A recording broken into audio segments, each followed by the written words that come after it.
ఉమ్మడి నెల్లూరు జిల్లా ఓజిలి మండలం రాచపాలెం వద్ద ముందు వెళ్తున్న లారీ ఒకసారిగా సడన్ బ్రేక్ వేయడంతో వెనుకనే వస్తున్న ఆర్టీసీ బస్సు ఢీకొనింది.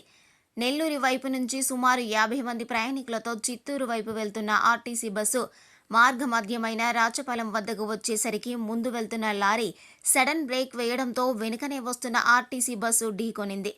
ప్రమాదంలో ఎవరికీ ఎటువంటి గాయాలు కాకపోవడంతో అందరూ ఊపిరి పీల్చుకున్నారు. ప్రయాణికులను వేరే బస్సులో తరలించే విధంగా చర్యలు చేపట్టారు.